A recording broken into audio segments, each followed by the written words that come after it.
यो घर 3.5 आना क्षेत्रफलमा बनेको तर तपाईले तिर्नुपर्ने पैसा मात्र 3 आना हो है त। आज जिपी रियल इस्टेटले बालकोटमा रहेको यो प्रपर्टी सेलमा ल्याएको छ जुन तपाईले 3.5 आना क्षेत्रफलमा बनेको पाउन सक्नुभयो तर पेपरमा भने 3 आना मात्र राखिएको पाउन सक्नुभयो।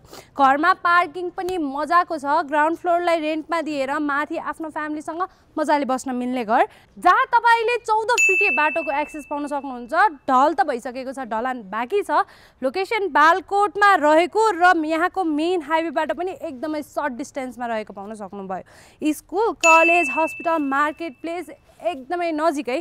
तपाईले टोटल प्रपर्टीमा 5 BHK पाउन सक्नुहुन्छ। रेन्टमा नि दिन मिलिहाल्यो, सबै कुराले एकदम पर्फेक्ट। अरनिको हाइवेबाट पनि एकदमै सर्ट डिस्टेन्समा यो प्रपर्टी लोकेटेड पाउन सक्नुभयो। घरको फेस साउथ ईस्ट रहेको छ। वास्तुशास्त्र एकदमै मिलाइएर बनाइएको घर जुन तपाईले मात्र 2 करोड अनि 40 लाखको नेगोसिएबल प्राइसमा पाउन सक्नुहुन्छ जसमा ब्याङ्किङ फेसिलिटी त भइ नै हाल्छ, साथै नेगोसिएबल पनि मजाले गराउनेछौँ। यदि तपाईलाई प्रपर्टी मन पर्यो अनि साइट भिजिट गर्न चाहनुहुन्छ भने please do contact GP real estate team. धन्यवाद।